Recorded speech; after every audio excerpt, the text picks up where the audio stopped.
My agent once told me, he told me very confidently that no dog film has ever lost money. Ooh. And I'm not sure that can be true.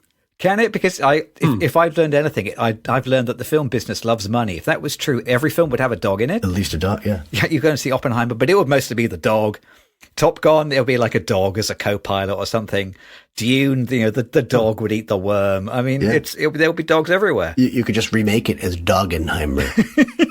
Now, maybe that would be worth watching. Yeah, it sounds like a better film, actually. It does explain why that film Cats did so badly, though. Not enough dogs? There were no dogs. I'm still thinking about it. Is that really true? It can't be true, can it?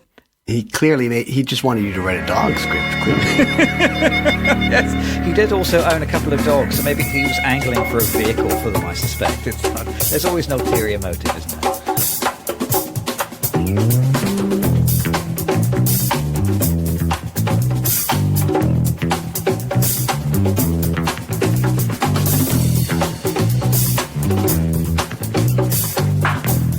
Welcome, everyone, to the Two Reel Cinema Club. My name is Andres Lorente. And I am James Trezika. And every episode on the Two Reel Cinema Club, we watch two movies, we watch a new movie, and we watch an old movie, and we compare A with B. And this week, we are coming out in our new low-calorie formulations. We got told off talking about Blade Runner for almost 2 hours last time. So we're going to try for a while to bring the show in at about an hour. And we're going to do that by making liberal use of the 2x button on my podcast recording software.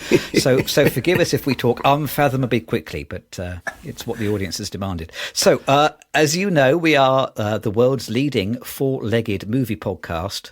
We've done donkeys, we've done cats, we've done beavers, we've done grizzly bears, we've done a lot of birds, we've done herons, I made a list earlier, we've done condors, we've done chicken jockeys. This week, we're back to the old faithful. We are doing dogs with two dog-orientated films. We have seen The Friend, the new Bill Murray and Naomi Watts kind of comedy, kind of drama. And we are going to compare it to 1985's much-loved classic, My Life as a Dog. And best of all, tonight we are privileged to be joined by Mike Primmer, good friend of the pod, and the world's #1 feature film sound recordist. I think I was looking at your IMDb earlier tonight. So you work for Steven Spielberg, David Fincher, Christopher Nolan, Rian Johnson, Danny Boyle, Lana Wachowski. I mean, just everybody. You have worked for and with everybody, including working on tonight's film, The Friend. So we promise we will be polite about what we say. Mike, pleasure to see you. Hello, everybody. Happy to be here. That was a lovely introduction. I've had the good fortune to work with some nice people over the years, so happy to be here and chatting about movies and about dogs and dog movies. Yeah, that bit about working for nice people or with them, that ends tonight here with a guy named Razor. That guy's terrible. Watch out for him. He's a snake. And myself. So, The Friend. Do you know these guys who have made this movie? And I realise that, Mike, you know them intimately because you were on set with them for 7 weeks. I'm more asking whether, Andres, how familiar you are with their work. I would say unfamiliar. Absolutely. They have a couple films. Montana Story, I know Michael worked on that one, and then something like What Maisie Knew is another one. I think as a team they've made those features anyway. I was in New York City when this was filmed, and I think it was 2024 because we visited New York. Mike was down there working, met us for dinner a couple times, and was working on the film just last, I'm going to say February we were back there. So yeah, I think it was... So definitely made in 24. That's a pretty quick turnaround, actually. February and March. Yeah. And I think they had a version available. I think maybe the opening was in Toronto, the film festival. Oh, wow. Which is September? I want to say September. Yeah. And then also in the New York Film Festival, it had a featured slot. And then I don't know if it had any other screenings during 24, but prior to the 2025 release, they edited out a few more minutes, owned it a little bit for the current release. I got to say, we watched it right before we went back to New York this spring, and it just definitely got us in the mood for New York City. So I liked that aspect about it. It's a very New York film. You were telling us about it when you were down there. But we diverge, we detour, and we are on a schedule tonight. So should I tell you about this story? Or? Oh, yeah.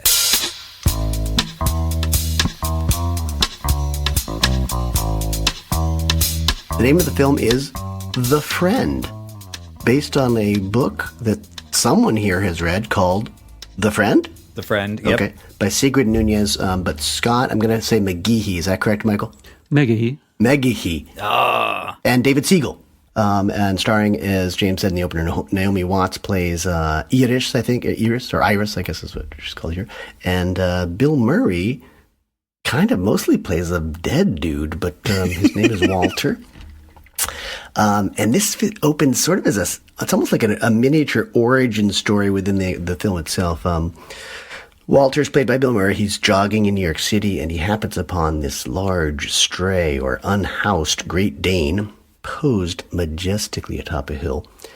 I normally see unmajestically unhoused creatures when I'm walking in New York City, but he happens upon the Great Dane, which is known the king of dogs or something like that. So we know that there's something very magical about this dog from the very opening. To reinforce Apollo's majesty, that's the name of the dog, Apollo, Bill talks lovingly of him at this, about how he finds him, and he's speaking at this sort of uber literary dinner party of friends, including Naomi Watts, one-time student, one-time love interest, long-time friend, and fellow writer. She is Iris. We next see Iris going to a funeral. Alas, Walter is dead early on by suicide after a terrible decline in health. Because this is a film about writers, we get a fair bit of narration in the form of good old-fashioned talking voiceover sort of thing. We see some video at times and lots of letters because Iris is editing a collection of Walter's letters. And I asked myself, does anyone even do that anymore? It seems more like you'd be editing even less interesting emails and texts of a writer in this day and age. But that's what she's doing, and she's doing it with Walter's daughter, Val. We learn that Walter stopped teaching, perhaps in part due to some sort of sexual misconduct for which he was canceled. But most important is the aforementioned Hund, that's a dog, Hund, Apollo, whom Walter's latest wife, he's had at least 3, was my count in the film, alleges that Walter, on his deathbed, left Apollo to the care of Iris. His best friend would live on with his other best friend, who clearly was not his latest wife.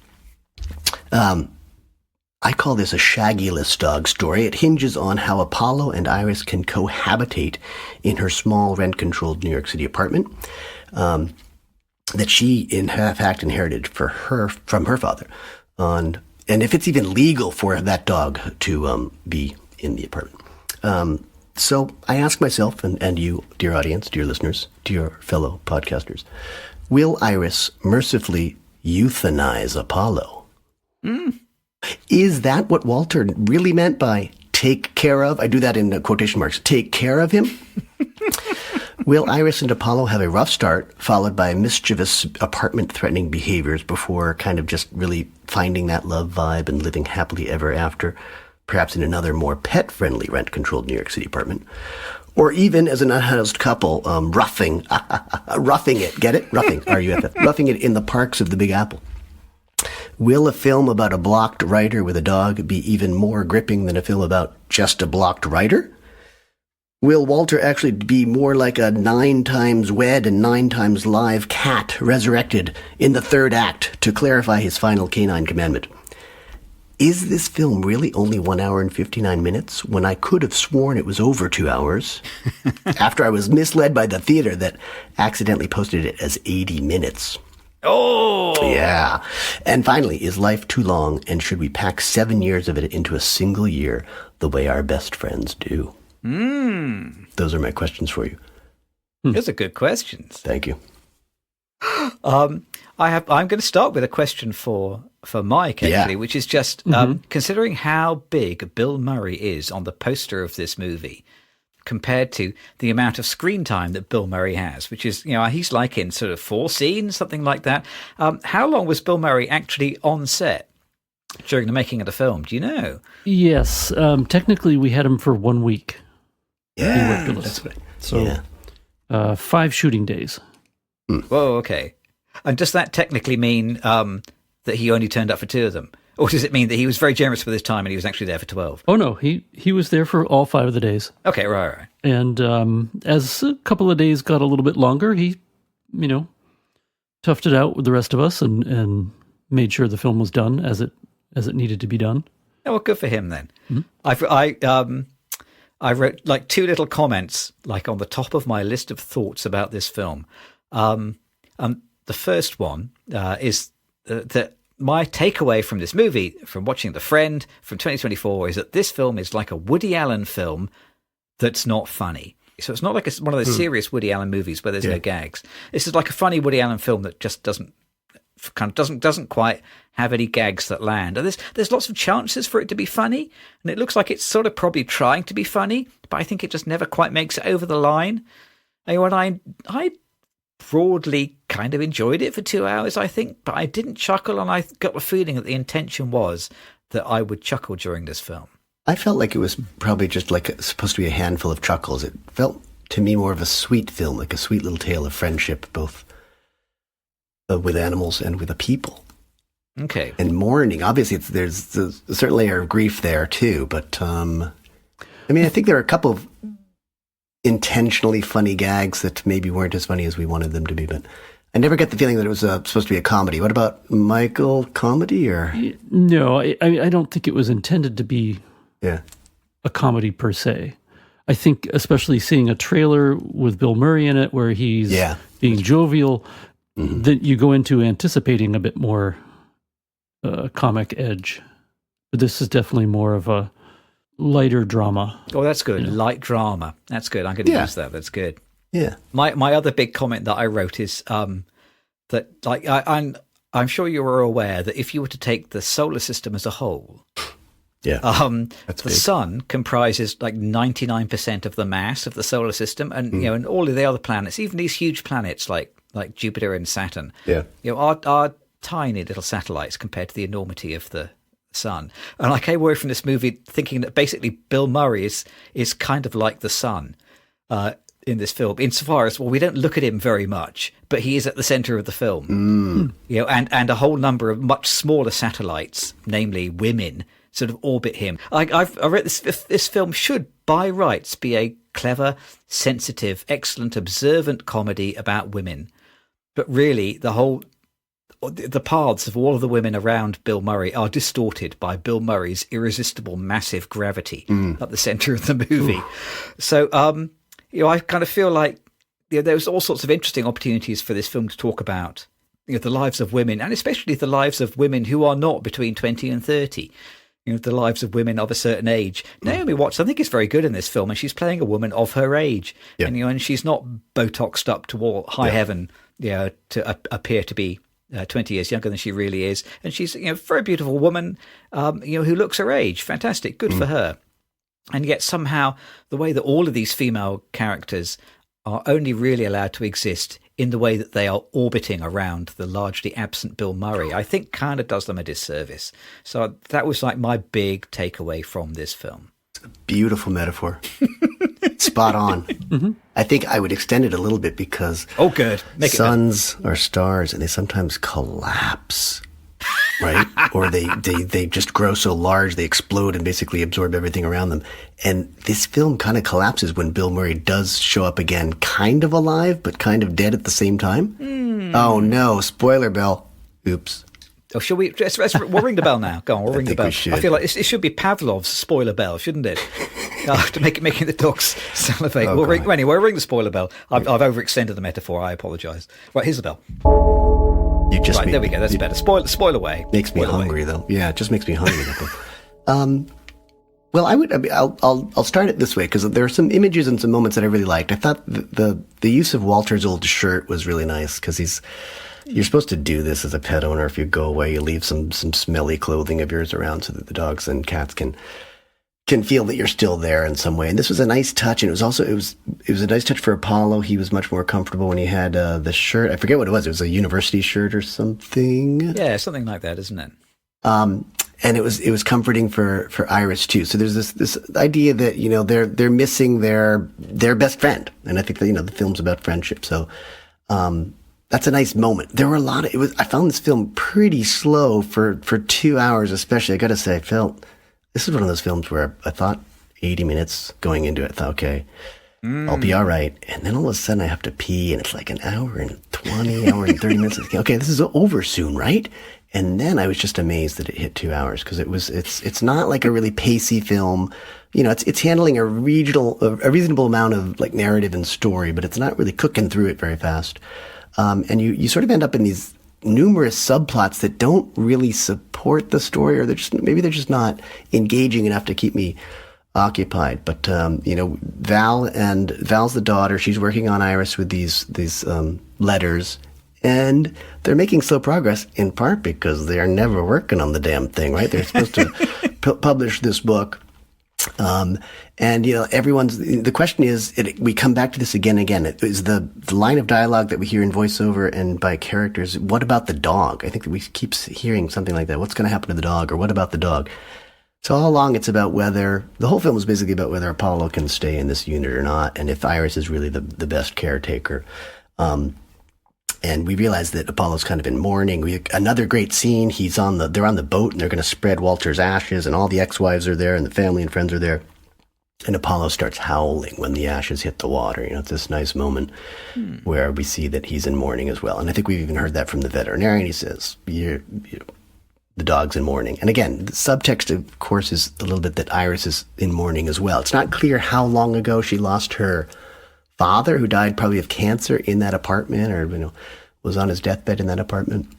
So she's in mourning too, and I guess it's that she's avoiding that. And Val keeps saying she hasn't cried for her father yet. So there's a lot of this evasion of proper grieving and mourning in the story. And then, you know, we talk about stakes sometimes, and the ticking clock, and the ticking clock is kind of weak because it's about publishing the book. And there's this scene where she gets sort of dragged in or rushed into the publisher's office, and it's really just about, is the book done yet, or something like that. You know, it's not like a real ticking clock. I guess the other ticking clock would be, you're going to get evicted because you have a dog and you can't have a dog. Yeah, but there's like no sort of time limit on either of those, is there? I mean, I had to have a little snicker at this is more or less the definition of irony, that it happens at pretty much exactly the midpoint. I looked at my watch; it's like pretty much exactly the 1 hour mark. So Iris and Val are talking about how slowly they are progressing with this edited version of Walter's letters. And Val says something like, oh yeah, your publisher told me about your pace. And I think, you know, you really should not be complaining about pace when the audience has been sitting in this film for 1 hour. Yeah. And starting to worry, you know, will the movie pick up a little bit? But yeah, maybe that was kind of like a deliberate gag. I don't know. But it's dangerous to complain about pace in a film which is deliberately slow paced. Yeah, very, very slow paced. Yes. I'm going to do my thing of going back to the opening image again. The opening and closing images. Yeah, and this is what you taught me. Like the key to understanding any movie. The opening image for this film is just like a shot of New York. It's almost exactly identical to a shot of New York from Past Lives, actually. Yeah. So I had a real kind of flashback to Past Lives with the opening shot. I did too. I'm glad you said that. Yeah. Okay. Go ahead, Mike. You will know where that kind of first scene happens. There must be some way that the city either encourages people to film by the river just there, or it's ideally set up for filming. It's when he's jogging along the river, right? Yeah. Yes. Well, it's one of. I mean, it's the most picturesque way to view the city from Brooklyn, looking back towards Lower Manhattan. Yeah. So we have So we have kind of Bill Murray jogging with New York in the background, and the voiceover, "What will happen to the dog?" is like the first line of the movie, something like that. And basically, it really does feel like. The movie is telling you this is a New York film. Yeah, and that feels like like the main idea that they want you to get across. Yeah. Whereas like the closing image, which I guess we're kind of about to get to, which is that for all of their ups and downs, eventually Iris and Apollo the dog end up in a happier place. Like literally, they are outside the city. Come to the end of the movie. They are by. So I don't understand the geography of New York well enough to understand what that place is. But they're next to the sea, or they're by the river, or what are they next to? It felt like Hudson River to me, but Michael, did you shoot that? Were you on that day? I was. It's Long Island Sound. Okay. So it's Long Island on the North Shore. Yeah.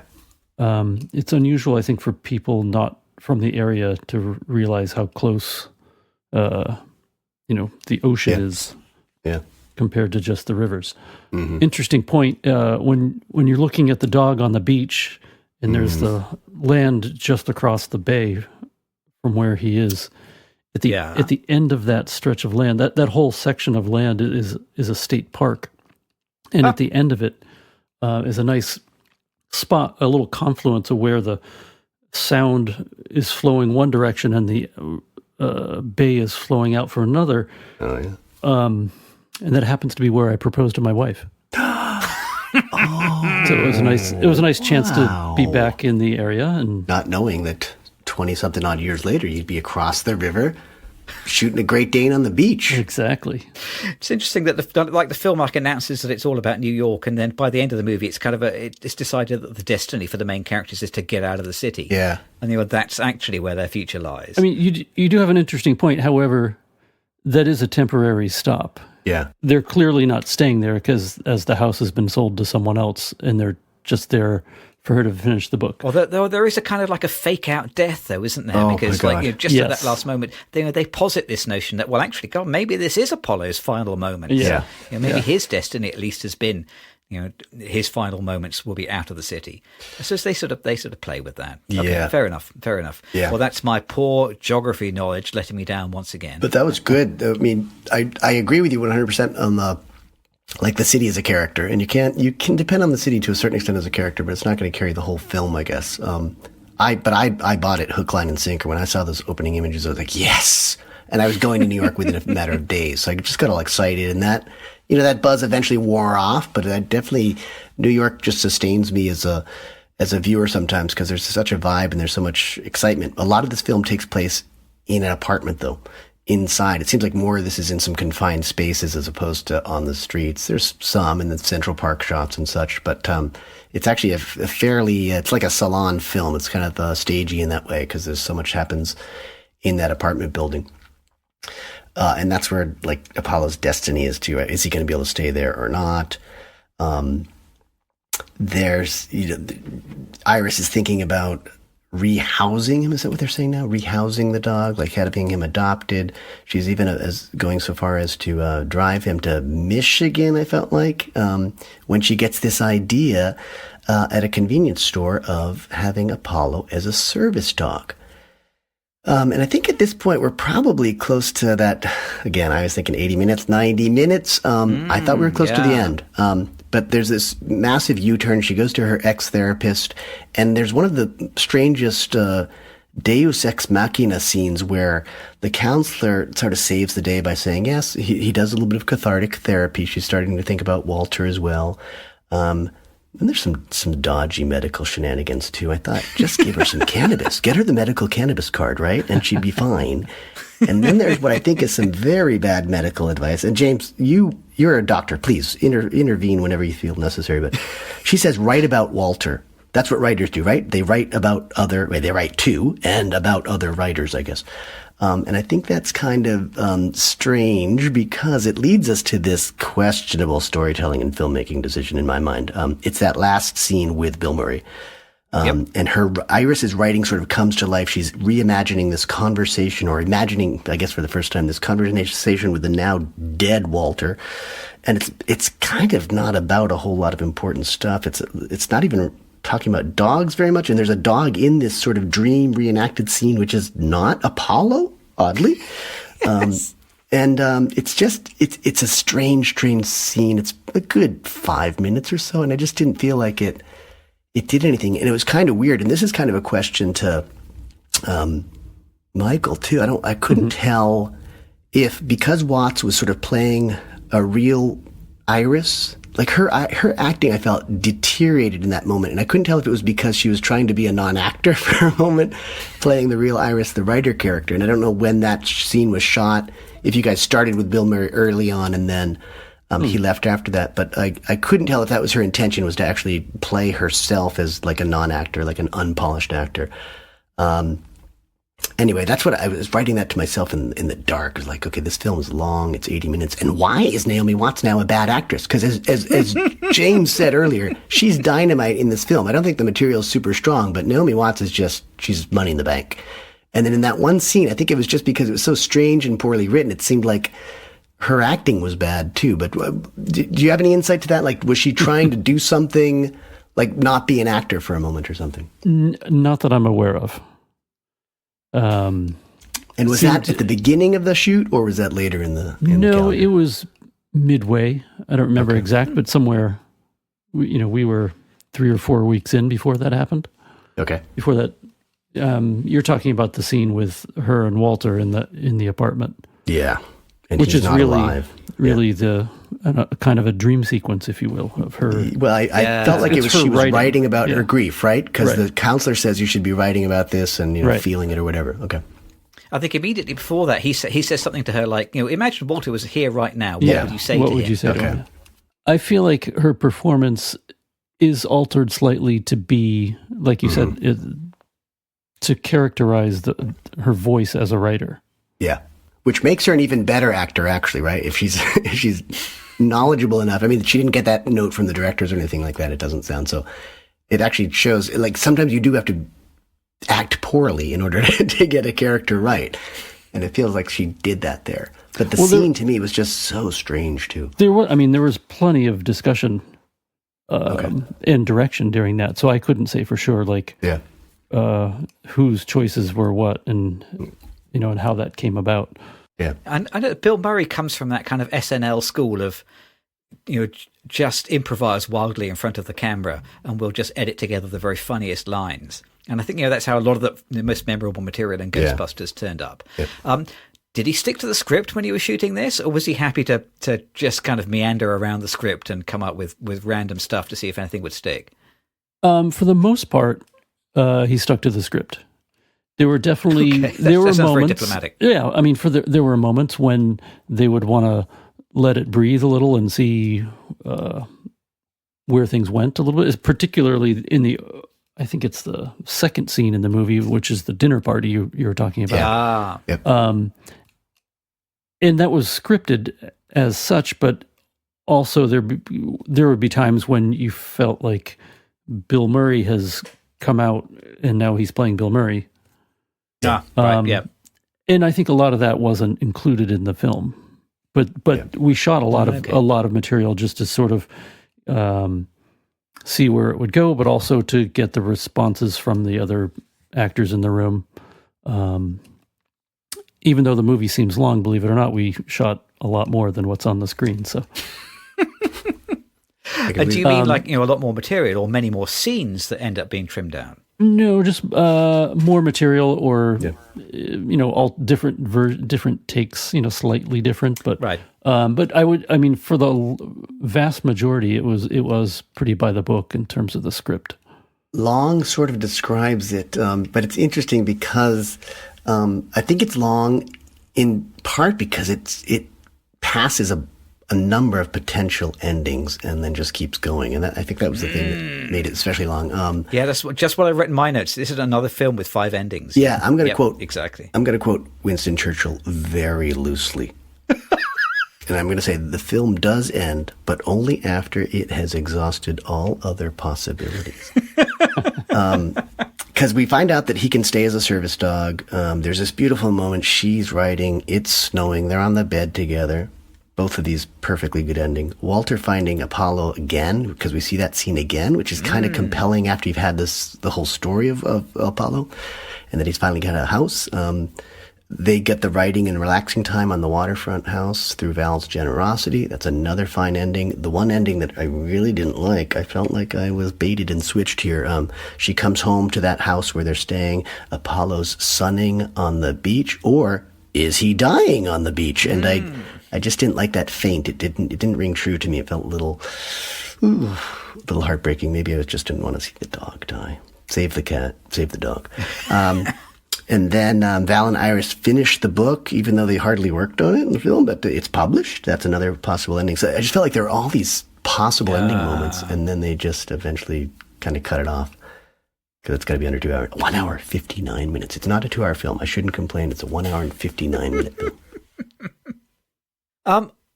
I have read the book, and I'm going to kind of interject here, just to to say what I took home from the book, and the short take home message is the book is fantastic. Yeah, I like that. The book is the best book I've read this year. It's just terrific, but it is very short. Oh, I read the e-book version, and on Amazon it says something like 220 pages. This book is not 220 pages. Huh. I don't know what it's like in in a printed version, but it must be like 120 pages or 110 pages or something. It's very short. You could convincingly read the whole book in the same time it takes to watch the film.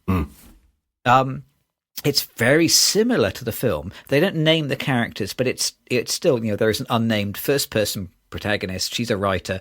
She's teaching writing. Her best friend, a more successful writer, dies by suicide. He has 3 wives. She has to take in his dog.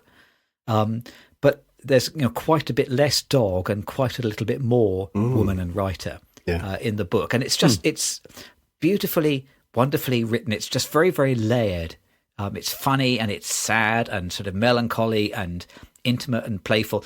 It kind of reminded me a bit of Nabokov. There's no greater praise than that. It's full of these kind of internal reflections. Like she kind of writes in the book that the students she gets these days, they can't tell the difference between a novel and a memoir. But the book that she is writing actually is maybe the book you're holding in your hand is a novel, but actually it kind of reads like a memoir. Like in the book, she has a friend who runs a class with women who've been the victims of sex trafficking, and the friend gets these women to write journals. And at the same time, like the main character, the book that you're holding in your hand is more or less like her journal that she has written. But she is sort of in denial about probably being used, by her dead friend for his kind of sexual gratification. And then there is a scene towards the end of the book which is just like the imagined scene of going to talk to Walter after he has died. So I think the book is great, and I would recommend anyone to read the book. And it's a really short, quick read. But I tell you what, it's not a book that cries out to be adapted to a film. Yeah. Yep. There are quotes from the book in the film, but I feel like I got to the end of the film and it felt like the film was sort of based on a ChatGPT summary of the book rather than it was based on the actual book itself. It's like, the book is it's very kind of thinky and subtle and clever. And then the film is like, she thought her best friend was dead, but then she met Apollo. A new comedy for anyone who knows that looking after a dog is as hard as landing on the moon. It's like, it feels like it's just like the wrong tone. Oh my God, you're good at that. That was good. Yeah, I'm available for trailers. Yeah. So, do you remember, a few years ago, there was a trend to cut trailers for well-known films and to change them completely. There's a famous one that recuts The Shining as a goofy comedy about a dad who's trying to write a book and his son's making all this noise on his tricycle. It's hilarious. Oh, wow. And this kind of this film sort of feels a little bit like that. It's taken this book and it's taken the bare bones facts of the book and even some of the dialogue and the words from the book. Yeah. But it's turned it into an adaptation which is really quite different to the tone of the book. Tone is hard to get right, isn't it? It's hard. Super hard. And I think after seeing this film, I had this newfound or renewed appreciation for American fiction, which is a film we saw last year with Jeffrey Wright. And it's just dynamite because it is a book about writers and it's a book about a book and or a film about a book. And that one just works so well. And that was one of my questions was, and I did not read the book. I'm not part of that Two Reels Cinema Club book reading club. I just do the podcasting. And a club of one person. Yeah, it's a one-person club there. But I hadn't read it, and I thought, it doesn't strike me as something that would be an intellectual property that would immediately sort of transition itself to film. So I was curious about that. Are there as many characters in the book? Because one thing I had a problem with was there were a lot of characters and they were used, very lightly in general. And you've got these number of some subplots, but the big plot is really just about where's the dog going to go? What about the dog? They keep saying. So I felt like it probably could have been streamlined and maybe even paid less attention to I hate to say that, but all those ex-wives and some of the other characters, the neighbor at the apartment building.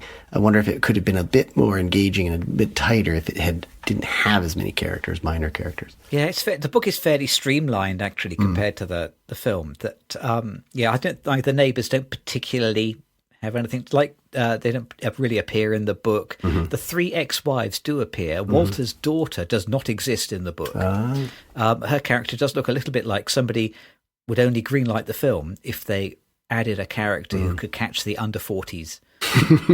So we need to have a young woman in this. Yeah, quick, write in a young woman, because I mean, her character, it doesn't really kind of go anywhere or do anything particularly, does she? It doesn't really contribute to the story particularly. She feels a bit tacked on. Not a ton, yeah, not a ton at all. And there's only one other thing which is kind of worth mentioning about the book, which is in the book the deceased unnamed writer. He is British, and he is dashing and sexy and very attractive. And you read the book and you think, God, if this was made into a film, it would be Daniel Day-Lewis. Ooh, good choice. Playing this guy. And you don't get to the end of the book and you think, you know what? This character should be played by the seedy guy from Ghostbusters. It's not a very good fit. But nonetheless, Bill Murray is the biggest name above the line. You've got to get who you can get, I suppose. That's an interesting observation, though, about choice of character and actor. Because I do know that Bill Murray was their first choice all along. Interesting. But I think my guess is they are intending it's going to change your perception of the movie. If you have a super dashing Daniel Craig character, I don't know. It would be a totally different film, I think. Yeah, it would be. It would be very different. Yeah. And that, I think, would scream, Hollywood rewrite. Well, okay. Yeah. Because most people don't know about the book. I suppose I'd never heard of it, and I imagine it's it would feel like a rewrite for sure. And also, I mean, it's it is a character that's dead most of the film. It's not a lead role. It's not the protagonist. So, I don't know if you put Pierce Brosnan in there or Daniel Craig or someone more dashing. Yeah, it's kind of just it's wrong footing the audience and the viewers, the potential moviegoers, I guess. I do want to ask a little bit more just about the practicality of New York filming. I'm guessing, am I right, the whole film, even the interiors, everything was shot on location?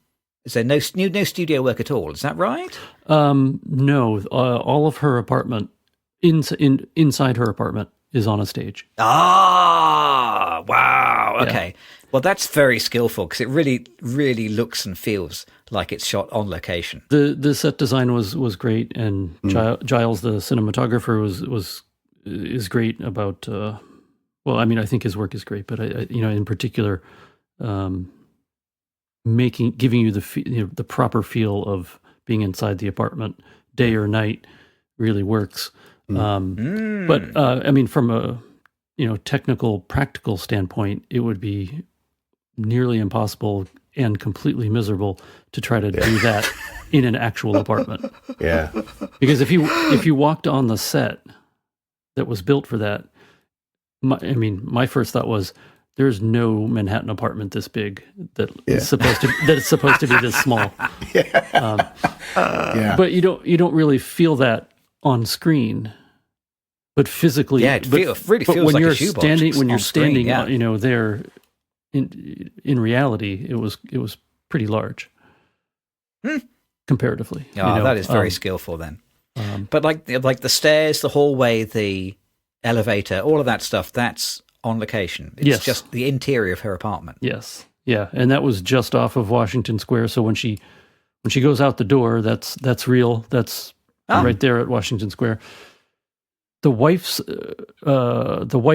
house apartment in Brooklyn, that was a location. That is a beautiful brownstone house as well. That was amazing. And not easy to shoot in, but thankfully we had the whole place. So there were a lot of people upstairs while those scenes were going on downstairs. Well, one thing about New York, one of the things the city is probably most famous for is out of all the world, they have one of the most active and responsive cliche squads. Cliche squad.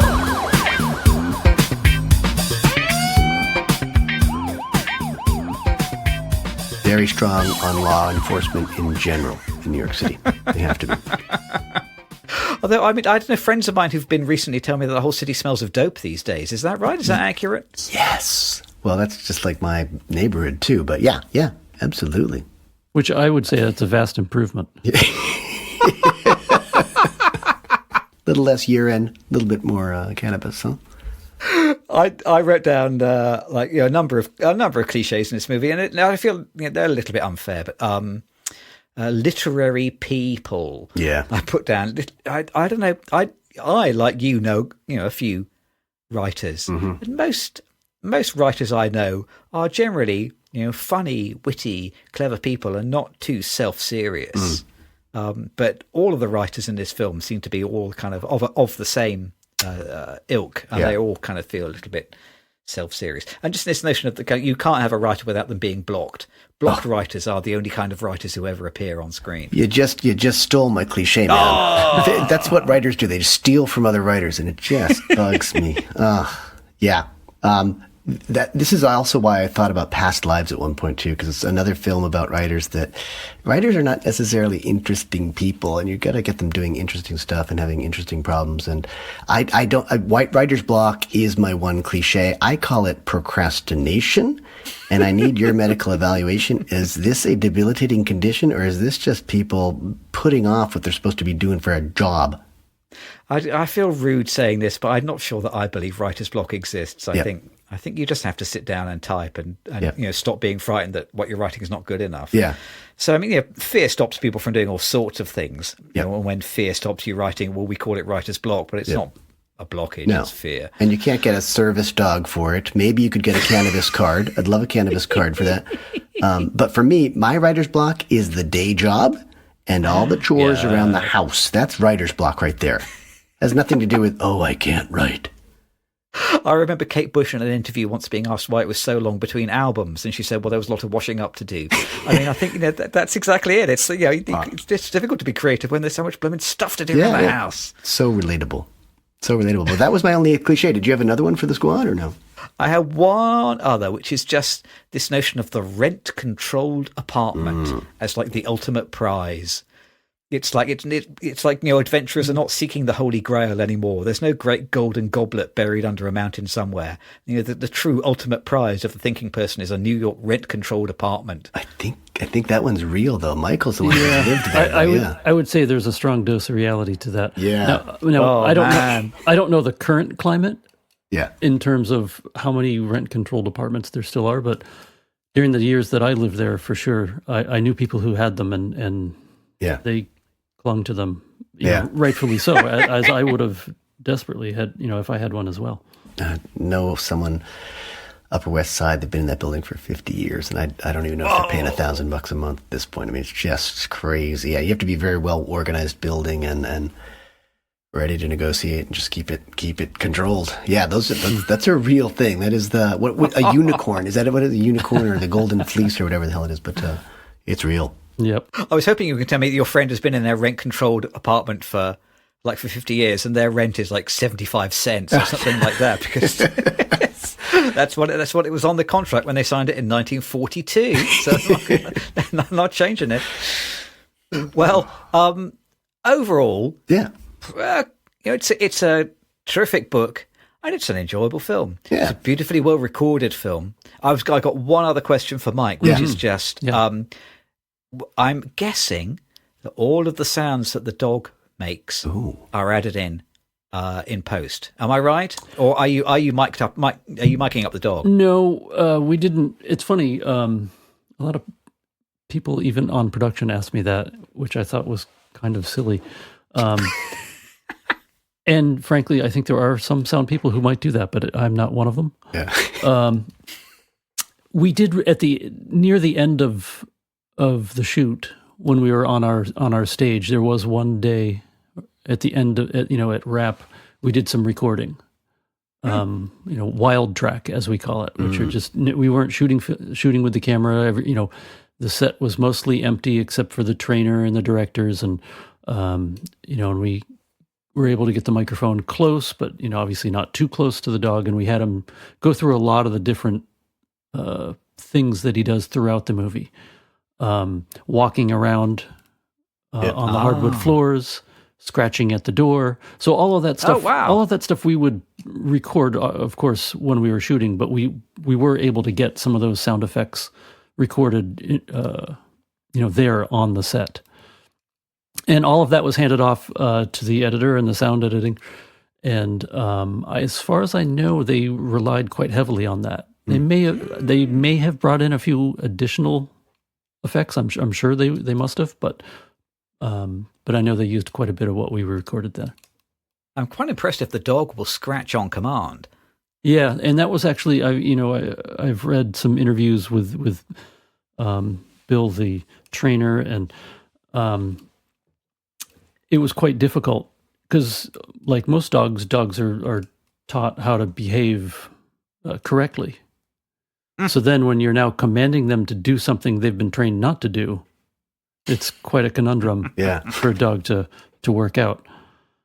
But yeah, I felt like a lot of that stuff played pretty realistically. Yeah, it's absolutely believable, yeah. Yeah, it's a great sounding film. No surprise. Yep, no surprise. Right, well, we're accelerating towards the 1 hour mark, and we haven't even talked about the second film yet. So let's have a quick break. We'll stretch our legs, let the dog out, and then we will come back and we will talk about my life as a dog.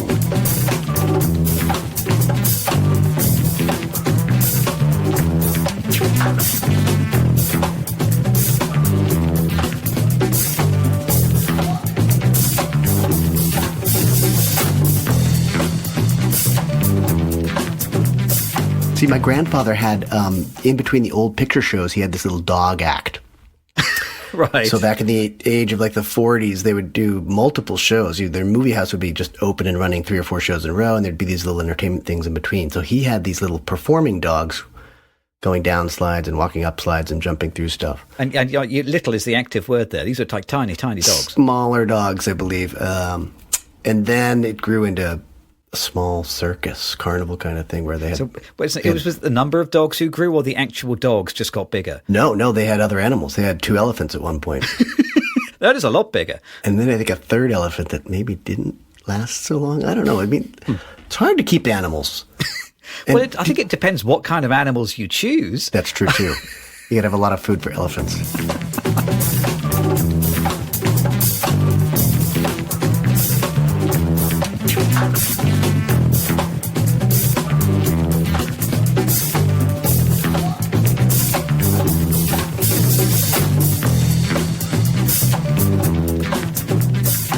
Welcome back, everyone. It's time to let the dog back in, or do we let the dog out?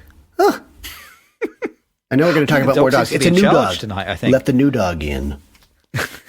Is it a dog or is it a boy? Or a vampire. We're going to talk about our lives as dogs. My Life as a Dog, 1985. I remember when this film first came out. So it was released in Europe in 1985, released in the States in 1987, I think. And I didn't go to see it, but the only thing I knew about it was it's a film called My Life as a Dog, and it's directed by someone called Lassie. Yeah. This material writes itself. It does. It's good. But obviously it wasn't funny enough to make me actually go and see the film. So I'd never seen this until this week. Had you guys both seen this film before? I saw it years ago. I don't recall if I saw it when it came out in as you said, 87. It's possible, but I think I saw it second run somewhere several years later. But I knew about it, and I knew about it before I had seen it as well. Like I had read about it, and it got lots of gushing reviews. Yeah. This great European art house movie. Yeah, I think I saw it in Canada, so it would have been 88 or 89. And we had a great art house cinema close to our campus. I think that's where I saw it, and I've seen it probably, this might have been my 4th time total. So I've seen it a few times, probably on VHS once or twice, yeah. Oh, fantastic. And on Max. It is on Max. So for the Two Real Cinema Club listeners, you go. It's easy. If you've got, I'm assuming you have Max, I guess. But if you have Max, go see My Life as a Dog so you can. I just watched it this morning on Max. Oh, yeah. Perfect. It was Oscar nominated for Best Director and Best Adapted Screenplay. in 87, I think, or it must have been early 88, I think. So it was an unexpected surprise hit in North America. Lasse Hallström started his career. Do you know what the first thing he did? It was he made a whole bunch of music videos for ABBA. That's right. In the mid-70s and the early 80s. That was kind of like the launch of his career. Yeah. This was like a big hit. And then, so this brought him to Hollywood. And then he went on to make a whole bunch of Hollywood pictures. After this, he made What's Eating Gilbert Grape, Cider House Rules, Chocolat, Shipping News, Salmon Fishing in the Yemen. But also other dog pictures. Hachi, A Dog's Tale. I think Richard Gere's in that, isn't he? I think. A Dog's Purpose. So I'd never seen this before, but it comes well recommended. This apparently, My Life as a Dog, is Kurt Vonnegut's favorite film. That's right. Yeah. He and Stephen Wright. I got the DVD of this. I didn't end up watching it on DVD, but I had the DVD with the notes. And Kurt Vonnegut writes in the notes that he was going to write a film with Stephen Wright. And the two of them bonded because when they asked, they were supposed to write this film project. And they said, well, what's your favorite film? My Life as a Dog. Oh my God, that's my favorite film too. So I can imagine, I mean, apparently the project never went anywhere, but I'd love to see Kurt Vonnegut and Stephen Wright writing together. So it was their favorite, his favorite film. He mentions that in the DVD notes, this is one thing I don't like about the modern age is you don't get notes on Spotify about, the liner notes from an album. You don't get really much in terms of notes on a film, on a piece of, printed paper that comes with your VHS or your DVD anymore. Yeah, the idea of having a little essay written on the back of the vinyl album. Joyful. Young people don't know what they're missing. Shall I tell you the story of My Life as a Dog?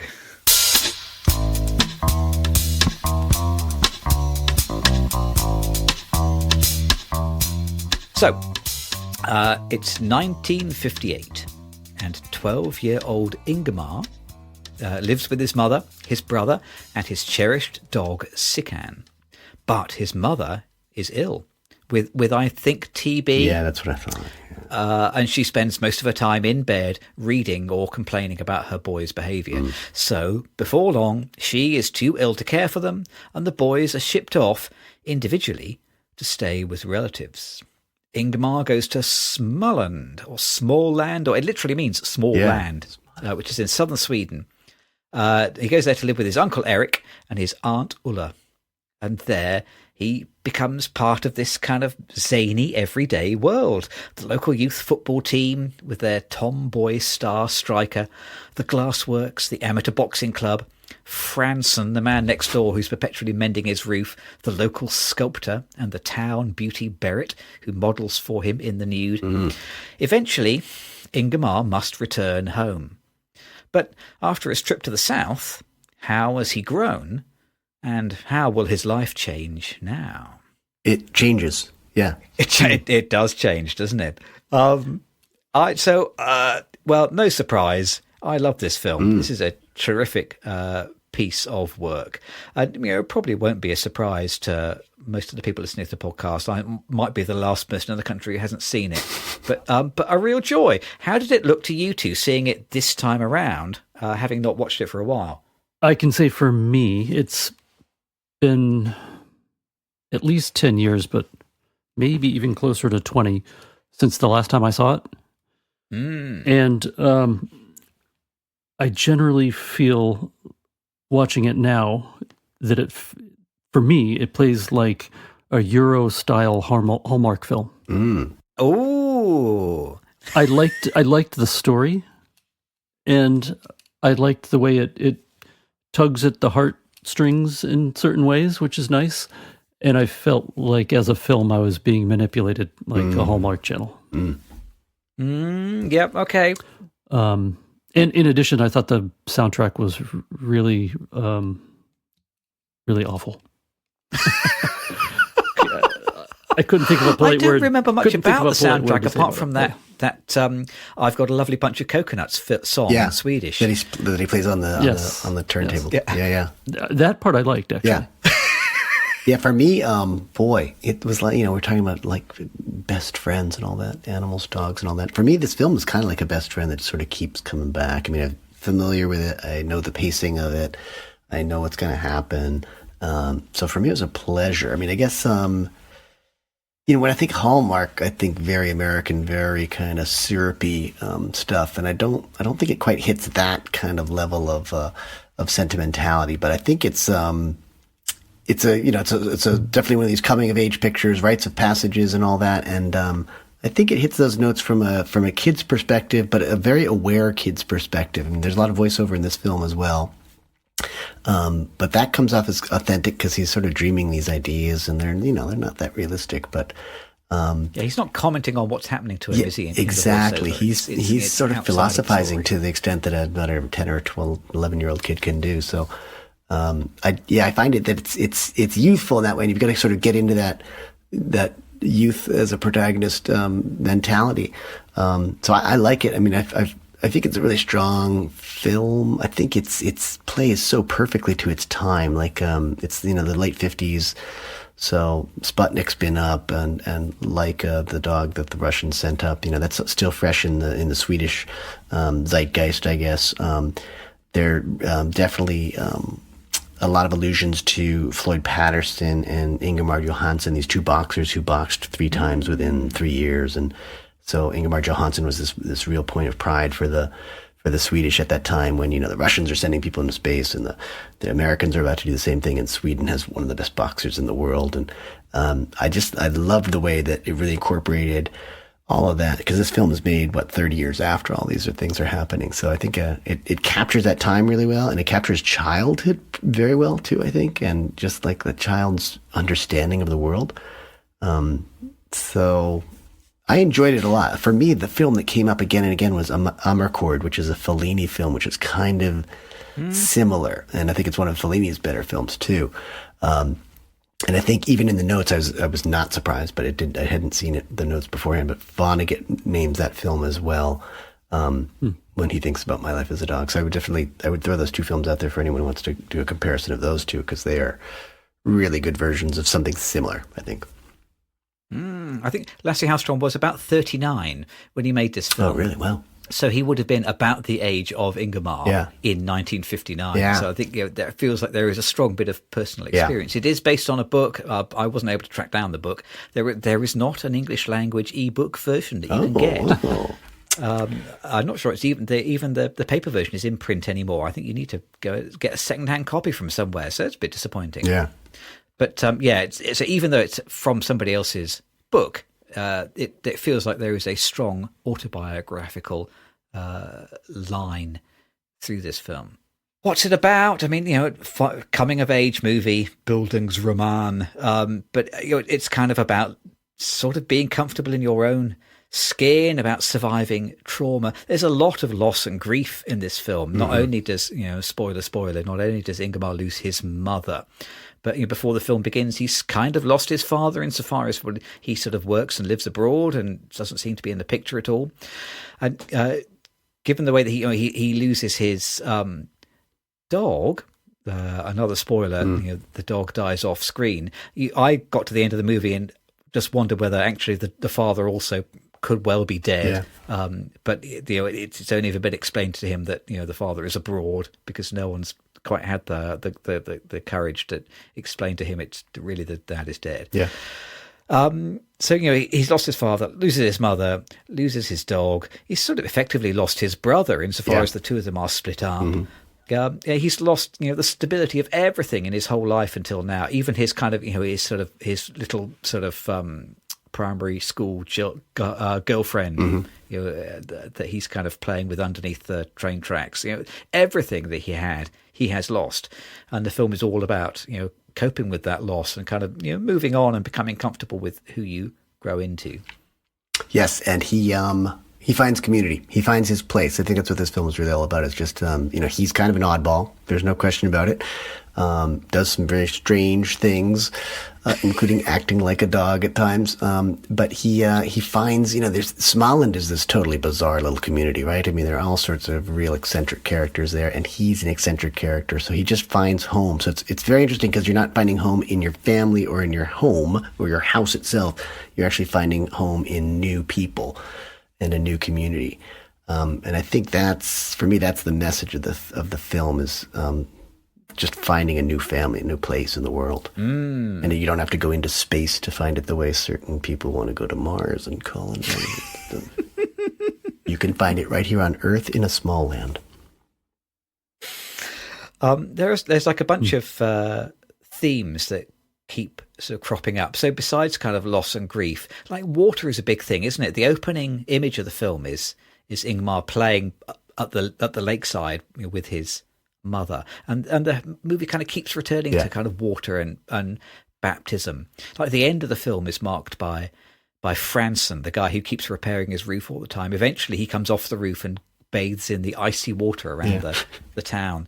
Like, you know, the footballers, you know, they all bathe together in this big tank of water. There's a scene when Ingmar, he's watching Berit pose nude for the local sculptor as he takes a study of her, and then he falls through the window. And after that, you know, she's not furious that he was spying on her naked body. She's kind of tender, and she washes his wounds with water.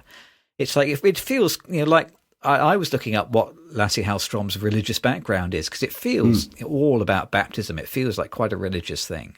And space too. I think it's important to talk about space quite a bit there. Because he's fixated on Laika, who's this dog who's just been sent up by the Russians to see how an animal's going to do in space and zero gravity and all that, and they just leave it to die. And he loses his dog.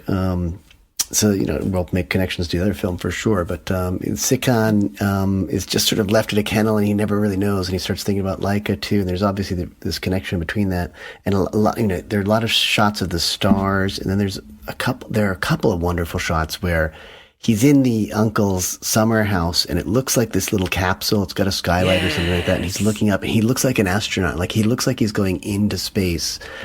And that is very well done. And then there's this other little subplot about one of the eccentric characters in town is building I guess it's a space capsule or a time machine. I don't know. And they have a couple mishaps with that. And then it sort of concludes with that capsule crashing into the community. It's like he's come to this other land and landed there as this extraterrestrial, and he's happy there. He's found a home there. So there's definitely some touches on space as well that are, again, really deftly handled, and some wonderful visual storytelling in that respect. Oh, also there's when they're warming up Franz, and he's been in the cold water swimming, and they take him to the glass factory, and they sort of warm him up by this fire, and there's this glass being, I guess, forged and going into this flame, and it looks very much, again, like a spaceship. And just these touches, I love those things because they're just clear that the filmmakers sat down and thought about stuff, and, you know, they got their images straight, and it brings the whole film together very well. And just like all those water moments that you mentioned too. So it's just thoughtful filmmaking that you notice when you notice it, and then you just I think that's why I feel let down on a lot of films, because a lot of people don't pay a lot of attention to detail or don't put in those touches so much. Or if they do, they might do it in dialogue. There's this recurring dialogue thing or something, but and there is recurring dialogue in this one. I should have told her everything. Is that what he keeps saying? He's like, he does, Yes. He keeps saying that about his mother, yeah. And obviously he's reflecting, so you're not entirely sure how old he is when he's imagining this conversation in his head or when he's reviewing his life. Obviously he's a little older than when it happens. And he has these regrets, but at the same time, he's better off in the new community, I think. And that's the Hallmark quality, perhaps, is that he's had these mishaps, he's had these struggles, and by the end he's getting a happy ending. Do you guys think that because I mean, there's a lot of, well, I was going to say sex. It's not actually kind of sex, but the notion of sexuality in this film. Yeah. Do you guys feel like the way that the film handles sex and sexuality has survived intact to 2025, or does the sexual politics of the film seem a little creaky? I'm sure Michael wants to answer that question, so well, to me, I found it interesting that if it were a Hallmark film, that in particular would have been treated in an American way. And that really brings out the European film quality, I would say. Because it's very interesting how sex across the board is handled. From how the kids are dealing with it, and then how the couple of parents who are present deal with it. I also found it interesting that there is his mother who's not parenting him very much because she's not able to. But beyond that, there's not much parenting. Yeah. It's true. The father is gone completely. Then he has these, the aunt and uncle who kind of parenting, but it's interesting how in the new town of Smallland, there are random adults, but none of them seem to be actual parents.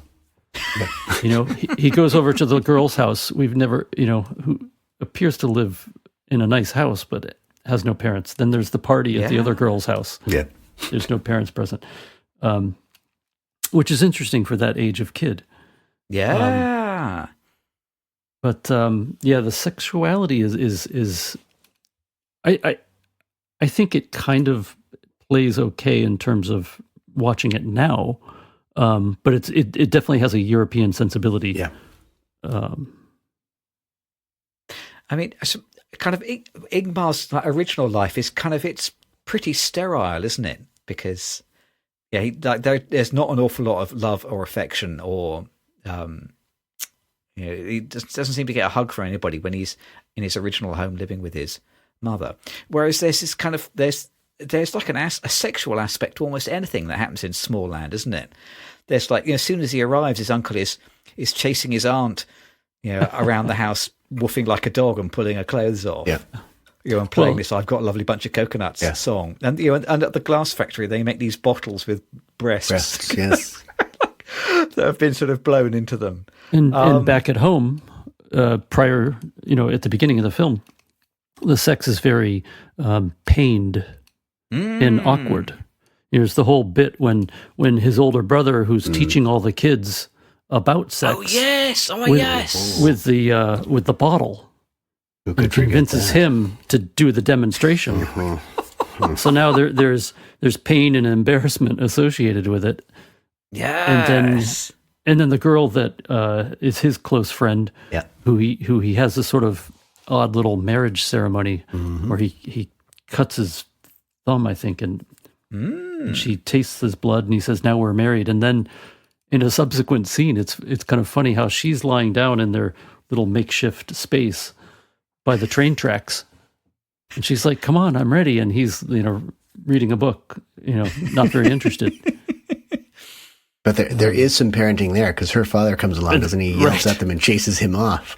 Right. So I think in his hometown, his original town, I think that they're uncomfortable scenes, whereas there's something very natural and open about Smallland. One of the first things he does is he has to start reading this lingerie catalog to old man Arvidsson, right? Who's just just weak. He's infirm. He's just sitting there in bed. His great pleasure in life is hearing about brasiers and various lingeries and panties and such. And I love that part. And then it sort of builds up on that because he ends up accompanying. What's her name? Barrett, who's posing for the sculpture, and she has large breasts, and there's I think at the glass factory itself there's a lot of interest in her sexually and comments about her breasts. And then you've got the breast being made in the glass factory, thinking maybe she's inspired those bottles or whatever. And then eventually, is it Saga? Saga's the name. Saga, yeah. So she actually she's maturing and she's going through puberty, and she's her breasts are forming, and we see those too, which is I think that's kind of the uncomfortable moment for many, and that wouldn't be in a Hallmark film for sure. But there's the sexuality is more open there, and it's not as big a deal. And it's interesting. I think the parenting question is interesting because you don't see too much parenting at all, really. But I think that's also just kind of the way that a kid sees the world. They're kind of really interested in their own personal lives and maybe not so focused on what the adults are doing at any one time. But he's definitely more in a community, and it's also this idea that a village raises children as a communal exercise. I also thought it was funny that he used his newfound knowledge that he gained from reading about the brasiers. Yeah. That's right. when Saga wants to continue to play soccer is concerned. Yeah. That her growth is going to reveal to everyone that she's not a boy. Yeah, he helps her, control that with with a sort of bandaging her up. Yeah, which I thought was interesting. Yeah, just great detail work. I think. Oh. I never put two and two together that he learns that from the lingerie catalogue. That's genius, isn't it? There, yeah. You know, I feel sorry for young people today who grew up with the internet because they will never understand the deep erotic charge of the lingerie section of the shopping catalogue. So true. So true. We have richer imaginations as a result of that, I think. Not to digress and make this a soccer podcast. However, there is one thing that a couple of things of note with the soccer playing. And one of the biggest one, I think, is that when he has his big performance in a game and clearly cements his place in the team and with the community of people there, it starts off with them defending a free kick. Yeah. And he reminds Saga, no, don't put your hands in front of your chest, put them down below. Yeah. Right.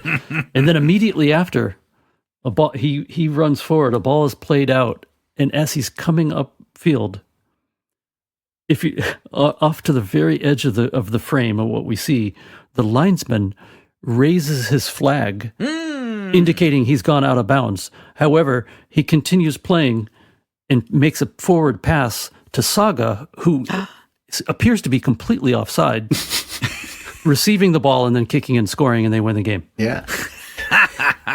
So, little interesting bit of filmmaking, like, we can cut this together even though it didn't really work out for real. Well, that's completely ruined all of the enjoyment I've ever had from this film. I shall be burning my copy now. I think it reinforces that Småland is a place of freedom, personal freedom, and the rules work only so far, I guess. Yep. I loved it. I loved the soccer stuff. I think it was, again, it's like bringing the community together, and is it Eric is the uncle, and he's this former soccer star, and he's no longer very good, but they take it very seriously for sure. It's just it's another point of pride for the whole community. There's an amazing this slow motion scene, which I think we see maybe just the one time where Sikhan has disappeared and he doesn't really know what's happened to Sikhan. Sikhan would be his therapy dog. I mean, this is the thing he's kind of missing as he goes through this difficult time in life.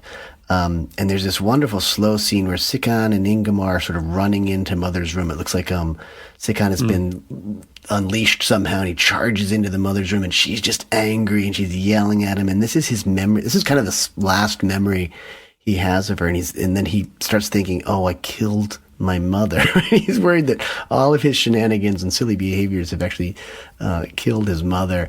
And he comes to this moment where when he finds out that Sikhan has actually just been euthanized, and is no longer around. And it's Saga who sort of breaks that news to him in a very, very good climax scene where they're boxing and they're fighting. And these are two kids who've been hugging and kissing and sort of bonded together. But at this time, she's mad at him because he's been with another girl or went to her party and looked like he was going to have a new girlfriend. And she reveals, oh, come on, don't you know that your dog is dead? And he starts barking and barking and barking, but he goes into this sort of this depression loop, this shame spiral where he's talking about, oh, mother, why did you have me? And he's having this really deep existential crisis as a little kid, and he's locked himself into that summer home.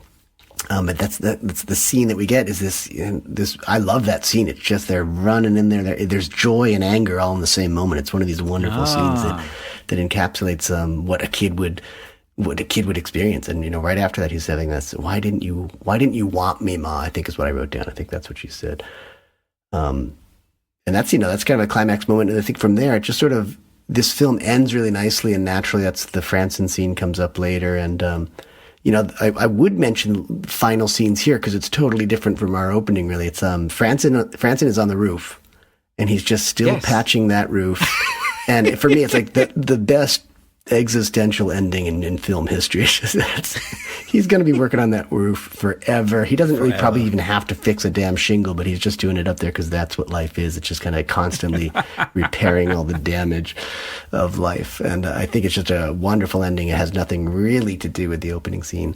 But it's a film that I think ends really well because he's kind of they're sort of listening to that final boxing match when Johansson's going to beat Floyd Patterson, and they've fallen asleep, kind of arm in arm, or they're hugging each other. Yeah. It's again, okay, a little Hallmarky, but there's probably a fancy Swedish word for Hallmark.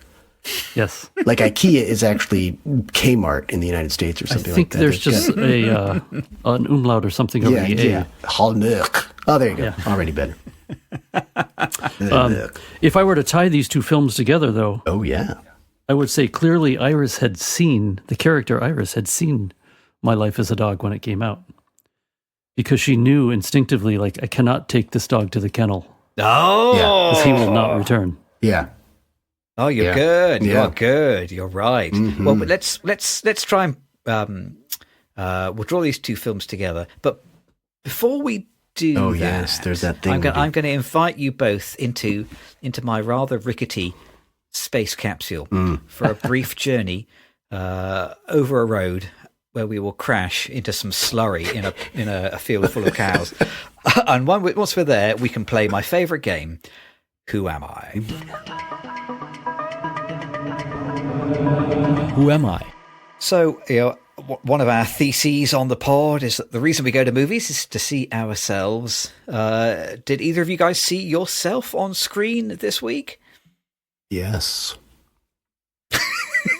You're going to have to be slightly more specific than that. Which dog am I, you mean? Oh, which No, dog were you? I was I called him Gunner. You said his name was Eric. The uncle. I thought it was Eric, but I could be wrong. I may well have written the wrong thing. I think I looked at the notes or the IMDb, and it looks like he was Gunner. Maybe that's the actor's name. Uh-oh. This is the football uncle. Yeah, football uncle, bad soccer player, me. Various unfinished projects just lying around, me. Good-natured, however, me. Likes a good smoke in the summer house, me. And stuck in time, me. I saw myself.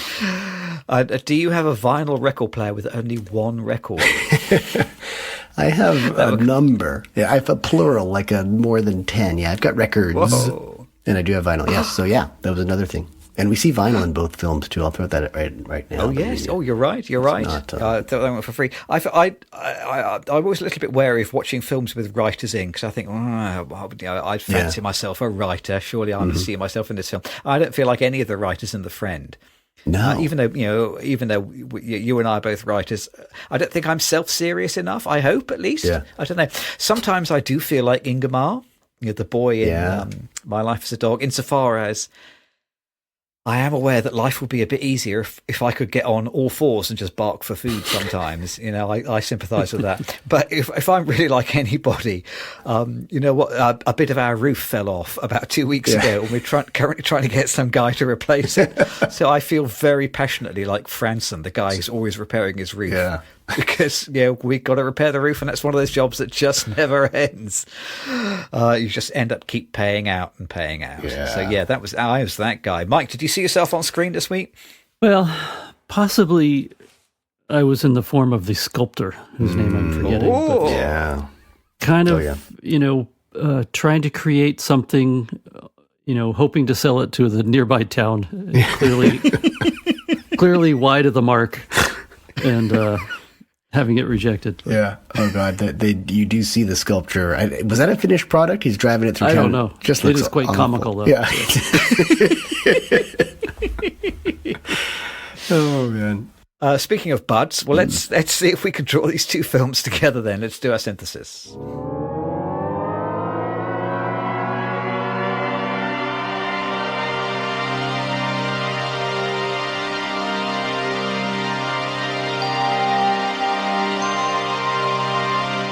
So you two have both already stolen a march on me. Two films about grief and dogs rolled into one. And vinyl. And two films about vinyl. I would pick up on something that Michael mentioned earlier, though. There's this absence of fathers and mothers. There's dead or dying parents. Those are both really strong, themes or at least plot points in the films.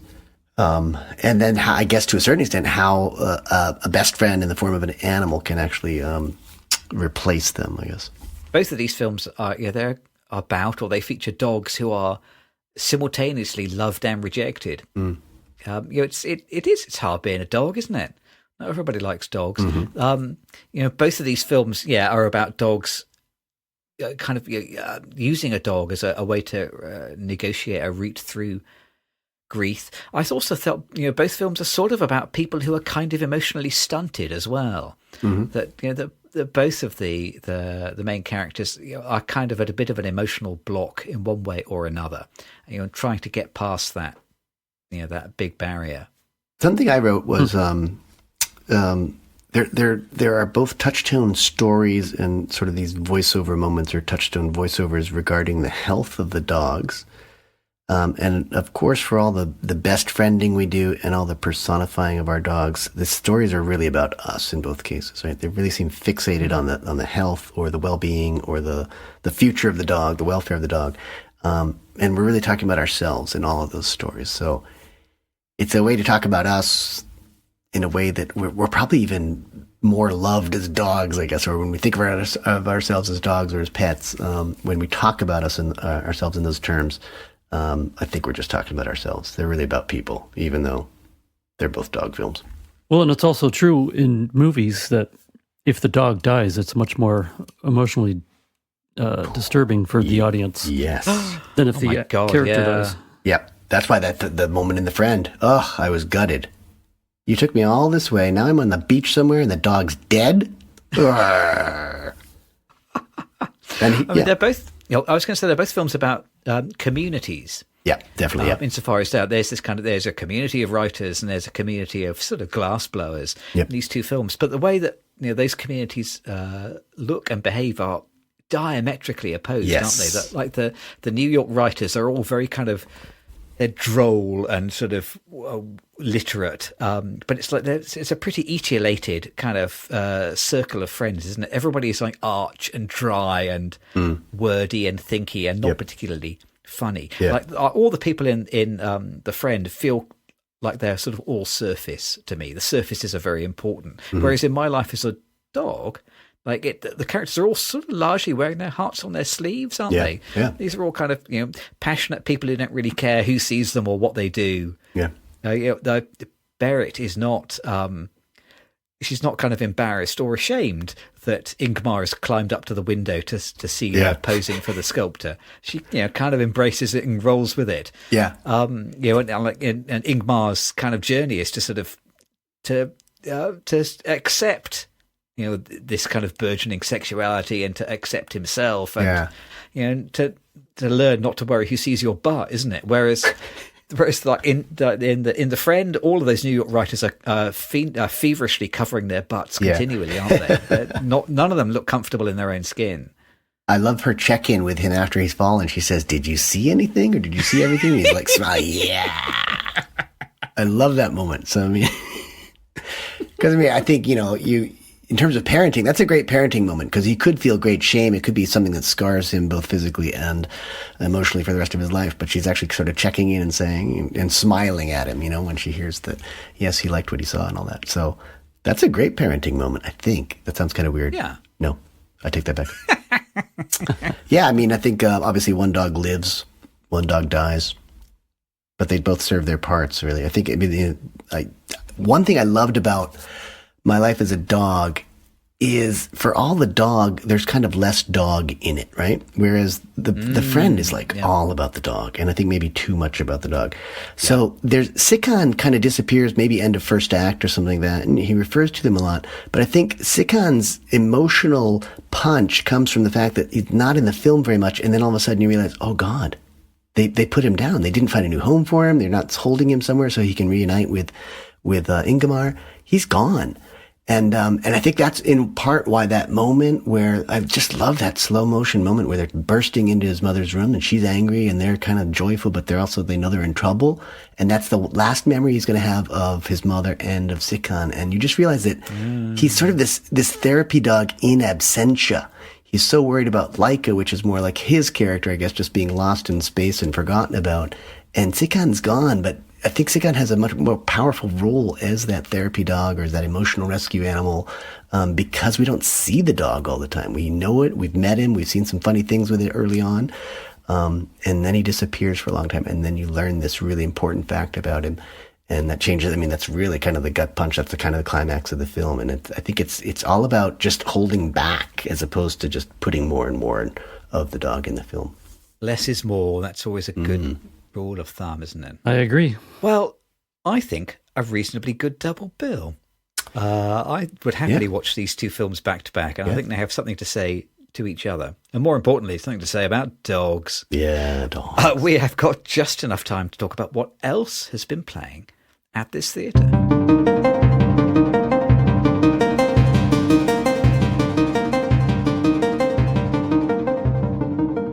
This week we were umming and ahhing about something to watch on telly on a Saturday evening, so we ended up watching Batman Begins. My son had never seen it before. 2005, the film that sort of kick-started the whole current superhero thing.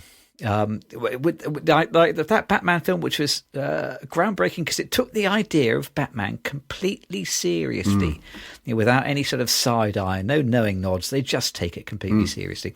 I know we've talked about Christopher Nolan's shortcomings on the podcast before. I think he can be a tremendous visual stylist. I don't think he's much of a writer. I think Batman Begins works, but largely because the script is written by Nolan, but with David Goyer, who's like a comic book guy. Okay. He started his career writing Jean-Claude Van Damme pictures. I think Batman Begins works because Christopher Nolan he's working with a writer who's a proper writer, and he's been given a set of characters that he has to stick to. So the whole thing all holds together. The later Batman films weren't written by that; they were written by the Nolan brothers. I think the later Batman films, don't hang together nearly as well. Tend to be a bit overblown. But Batman Begins still enjoyable, bit overblown, but enjoyable. Probably the best of those modern Batman films. That's probably a pretty good take in the sense that if he's got a good writer, if he's got good material, he's obviously a very talented director. I like that. Yeah. I'm going to do a couple things here. I think I'm recycling this one. Did I mention Secret Mall Apartment last time? Not on air. Okay, good. Terrific film. I'm definitely going to suggest that because it's all about art and artists and making life into art, I guess.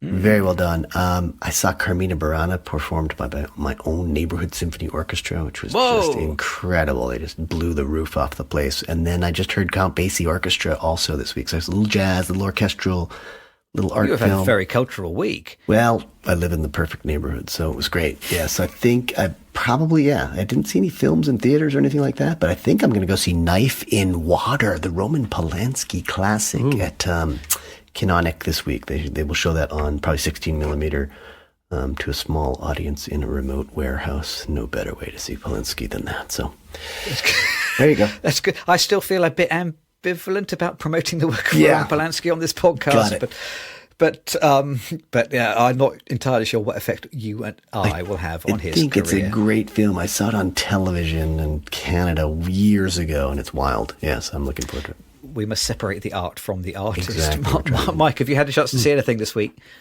I have seen a little bit of The Handmaid's Tale. Oh, season whatever. Yeah, I didn't realize it was still on. It's in season 6. Yeah. Whoa, season 6. Yep. And I've only seen maybe one episode before, 2 episodes. My wife is watching the current, so I've just sort of jumped in on a few episodes of the current season. And the future doesn't look so bright anymore. No. For us living here in this country. Yeah. Was it the future's so bright we need to wear a wimple? Is that right? Yeah. It's shocking when a bleak, futuristic, nightmarish vision starts to feel like you're watching a documentary. Yeah. Oh no. Present day. Yeah, we need to get back to that. It's been a few years since the last season, so we've watched it. It's had some ups and downs, but I'm looking forward to going back to it. I would say that if anyone's interested, listen to Ezra Klein's interview with her, Margaret Atwood. They recorded it a couple of years ago, but she's just a fantastic subject to interview, and she talks they talk quite a bit about Handmaid's Tale. So what's his called? It's called the Ezra Klein Show, or the Ezra Klein Podcast. Right. New York Times, Well, have a listen. Check that out. Yeah, have a listen. I watched a little bit of Andor, which is in season 2, is just coming out. And it's also makes you feel like, okay, if we fight, we can survive, perhaps. So I'm kind of got these juxtaposed in me. But in the cinema, I did go see this new film you've probably heard of called Sinners. Oh, yes. And any good? Which is quite good. I recommend seeing it on the largest screen available.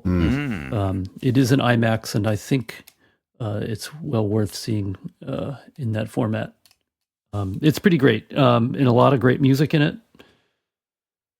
And so beyond that, I did see some live music, and I'm going to see some live music coming up, which is an interesting juxtaposition. I saw just this weekend The English Beat. Oh, yeah. And James, you'll remember them simply as The Beat, but in America we had to call them The English Beat.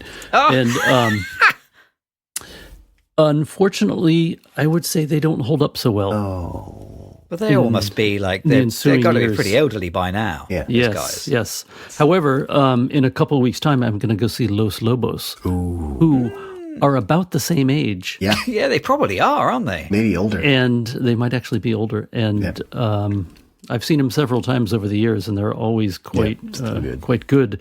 So I'm hoping that they're going to live up to their quality. Good. Yeah. So I don't know what that tells us about aging, but I guess